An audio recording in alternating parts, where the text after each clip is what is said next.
안녕하십니까. 세상의 모든 것은 재테크로 통한다. 세무재통의 김창경 기자입니다. 오늘은 제가 연재하는 기사 세모 2배월에 다뤘던 종목을 하나를 가지고 얘기를 좀 하려고 해요. 그때 다뤘던 첫 번째 종목이 뭔고 하니 맥쿼리 인프라였어요.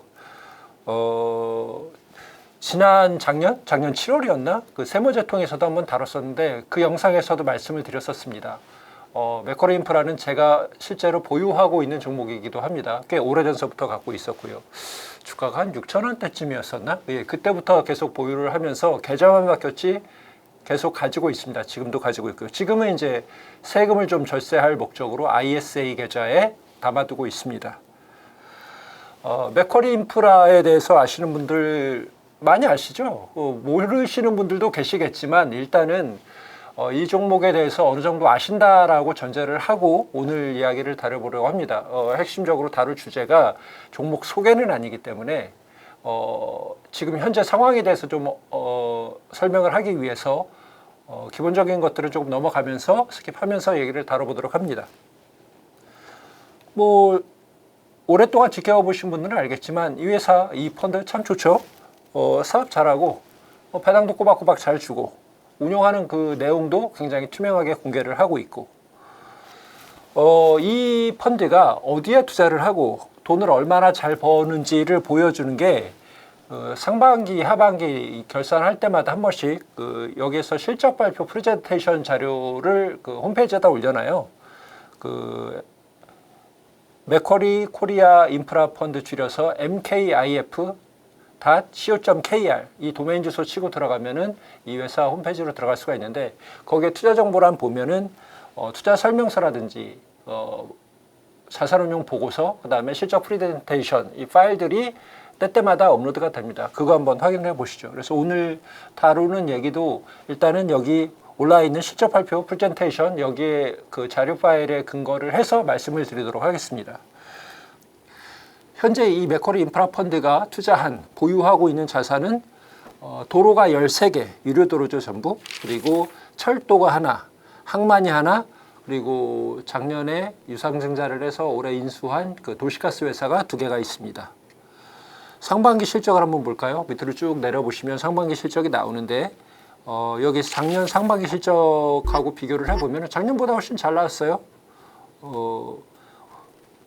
경제 상황은 굉장히 좀 안 좋아지고 있다. 그래서 다들 기업들이 굉장히 긴장한 상태이긴 한데 이 맥쿼리 인프라 펀드가 돈을 버는 구조는 아시잖아요. 그러니까 도로 통행량, 돈 내고 다니는 유료도로 거기 통행량이 늘어나면 늘어날수록 여기 매출과 이익이 늘어나는 구조입니다. 교량도 마찬가지고 터널도 마찬가지고 다 마찬가지죠. 운용 수익 구조를 보면 이자 수익이 배당 수익보다 조금 더 많아요.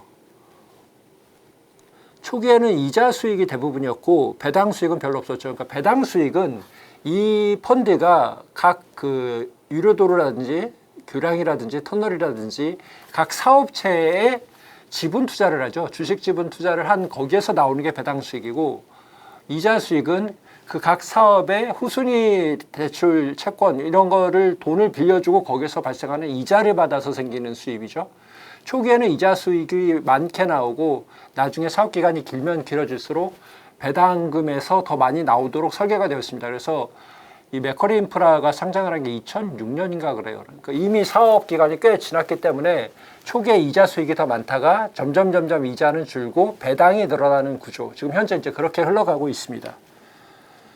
순이익 보면 작년보다는 늘었는데 한 주당 순이익으로 나누는 걸 보면 감소한 거를 볼 수가 있을 거예요. 왜 그런 거 아니? 이 회사가 왜 도시가스 회사 인수하겠다고 작년에 유상증자 했잖아요. 주주 대상으로 유상증자를 했으니 증자를 한 만큼 그 자본금 늘어난 자본금만큼 주식수가 늘었겠죠. 그래서 당연히 주식수가 늘어난 만큼 주당 순이익은 감소를 했다. 이렇게 보시면 될 것 같습니다. 근데 뭐 주당 순이익이 조금 줄었다라고 해서 배당을 하는 데는 전혀 문제가 없습니다. 지금 상반기에 380원, 주당 380원을 배당을 했죠. 정확한 용어는 분배금입니다. 펀드이기 때문에 배당이 아니라 분배금이라고 표현을 해야 정확합니다. 분배금이 상반기에 380원이 나왔습니다. 그러니까 주당 순이익 500원 중에서 500원 정도 중에서 380원 배당하는 거는 전혀 문제될 게 없잖아요. 전혀 무리하지도 않고 이 정도 배당을 했습니다. 그러면 각 자산들, 보유 자산들이 잘 돌아가고 있는지 이걸 이제 자산별로도 이 프레젠테이션 파일을 보면 나와 있어요.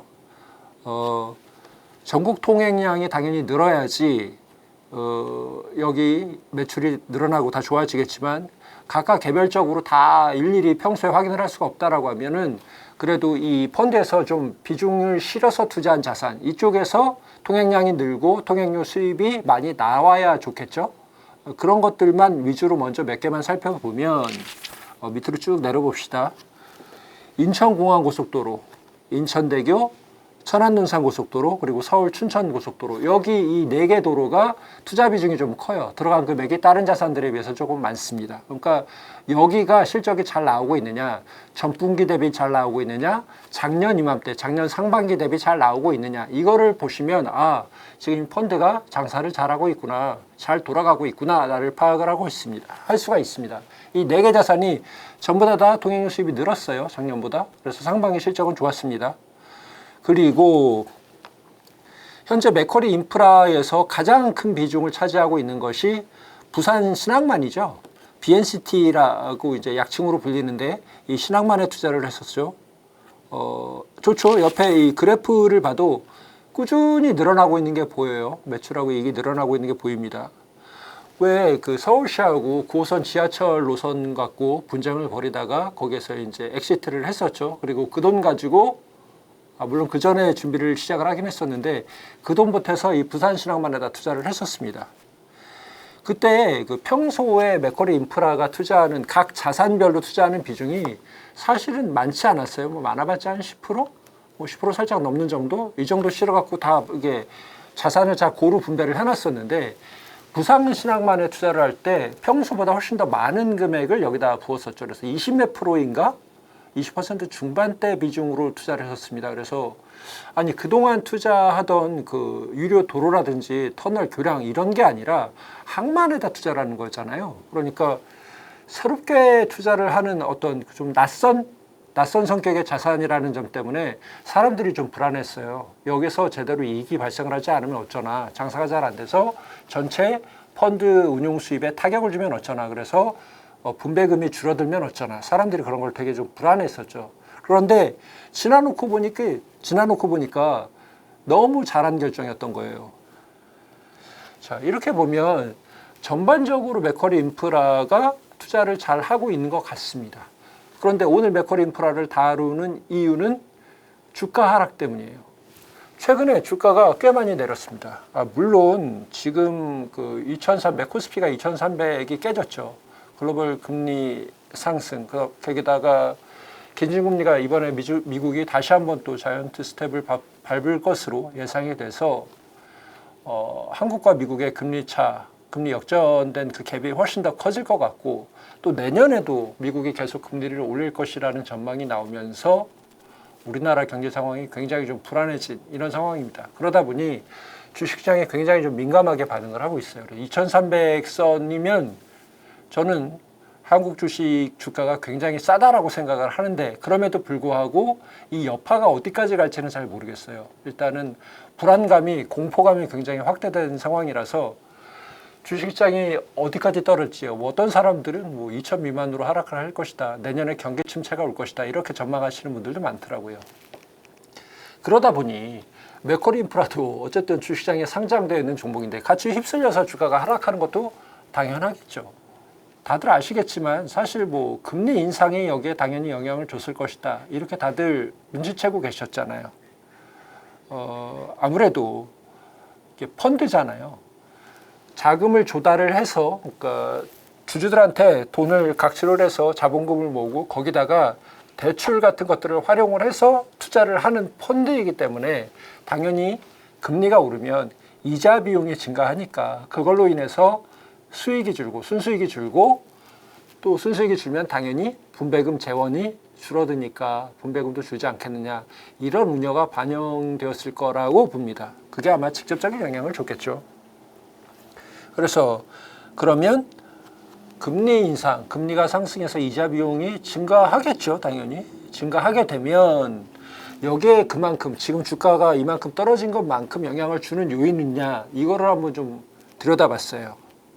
아까 프레젠테이션 파일 있었죠. 거기에 10페이지에 재무 현황이 나와 있습니다. 간략하게 재무 현황이 나와 있는데 이거 한번 봅시다.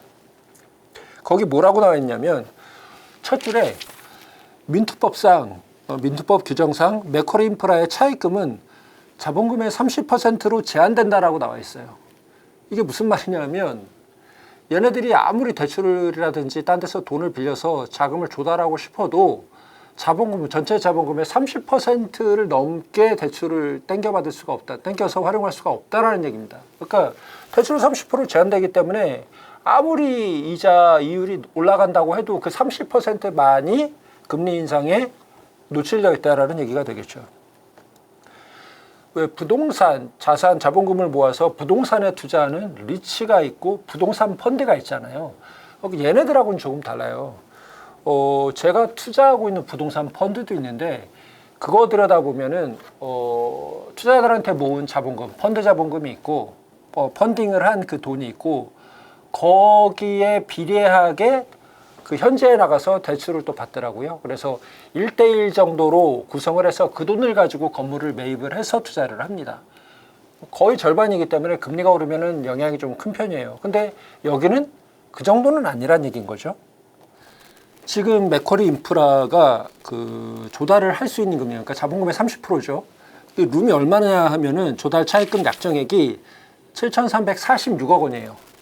그런데 실제로 현재 차입금 잔액이라고 해나 이게 3,560억 원이에요. 그러니까 자본금의 30%까지 다 그 대출 차입금으로 조달을 해서 쓸 수가 있는데 거기 한 절반 정도만 쓰고 있는 거예요. 실제로는. 그러니까 금리에 노출되어 있다라고 볼 수 있는 자산은 이것밖에 없는 거죠. 그리고 이것도 현재 변동금리, 그러니까 시중금리가 계속 변하잖아요. 근데 얘네들이 갖고 있는 대출 자산 중에 시중금리가 실시간으로 반영이 될 수 있는 그 변동금리 상품분은 한 1,500억 정도밖에 안 된대요. 그러니까 이것만 지금 현재 금리가 올라가고 있는 것에 대해서 직접적으로 영향을 받겠죠. 그리고 이 맥쿼리 인프라가 채권을 발행을 해서 회사채를 발행해서 조달한 금액이 있는데 이 중에서 이제 2천억이 있어요. 회사채로 2천억을 조달을 했는데 그 중에서 1천억은 내년 5월에 만기가 돌아옵니다. 내년 6월에 만기가 돌아옵니다. 그리고 나머지 1천억은 2025년 6월에 만기가 돌아와요. 그러니까 2025년이면 아직 한참 멀었기 때문에 그때는 아마도 금리가 정상화되어 있겠죠. 내년에 6월에 돌아올 1천억이 문제인데 이것도 나중에 이제 그때 리파이싱 재발행을 할 때 당연히 그 시점에 금리 상황을 반영을 하겠죠. 그러니까 이 정도 지금 현재 변동금리에 따라서 불이가 되고 있는 이 대출, 변동금리부 대출하고 1,500억하고 내년에 6월에 리파이낸싱을 해야 되는 이 1,000억 정도, 2,500억 정도가 시중금리 상승에 영향을 받겠다. 이 정도 예상을 할 수 있을 것 같습니다. 그런데 전체 맥쿼리 인프라의 덩어리가 큰 덩어리가 있고 그 중에서 자본금의 30%까지 대출로 활용을 할 수가 있는데 그 중에서도 현재 절반만 대출을 빌려 쓰고 있고 또 그 중에서 현재 1,500억만 시중금리 변화에 노출이 되어 있고 나머지 또 1,000억은 내년에 가서 노출이 될 예정이잖아요. 그러니까 지금 현재 시중금리 상승으로 인해서 맥쿼리 인프라가 영향을 받는 범위는 굉장히 미미하다라는 얘기예요. 그리고 여기가 지금 신용등급이 AA 등급인가 그렇거든요. 물론 최근에 이제 회사채 금리가 많이 올라서 AA 등급, 우량 등급도 막 5%대가 넘긴 했더라고요. 하지만 거기에 노출되어 있는 금액 자체가 크지 않기 때문에 당장 여기에는 이자 비용이 크게 늘어날 일은 별로 없다. 이 부분은 감안해 주셔야 된다는 얘기인 거죠. 그리고 아까 대출을 이만큼 쓸 수 있는데 절반만 쓰고 있다라고 했잖아요. 그럼 나머지 절반은 아예 안 쓸 예정이냐? 그건 아니에요.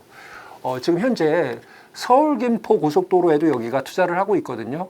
여기에 이제 그 기간에 따라서 공사 과정, 그 기간 단계에 따라서 추가로 돈이 들어가야 되는데 여기에도 한 몇백억 정도 대출을 해야 될 그 예정이 되어 있습니다. 그렇게 예정은 되어 있습니다. 그 투자를 위해서.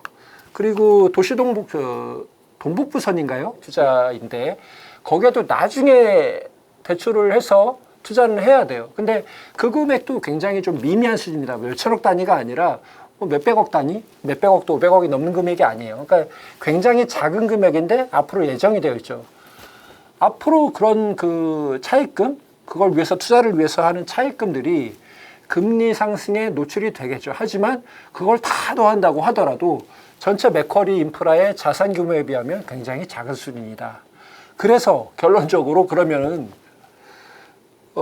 금리 상승에 맥쿼리 인프라가 얼마나 노출이 되어 있는 것이냐, 이거를 알아보기 위해서 그 분석 리포트, 그러니까 종목 리포트를 찾아봤어요. 8월 1일자에 삼성증권 이경자 연구원님이 그 분석해 주신 리포트 내용에 나오더라고요. 여기를 보면 만약에 맥쿼리 인프라가 시장 금리가 1%, 100bp죠. 1%포인트가 오른다라고 할 경우 맥쿼리 인프라는 얼마나 영향을 받느냐? 그러면 이자 비용이 49억 원 증가한대요.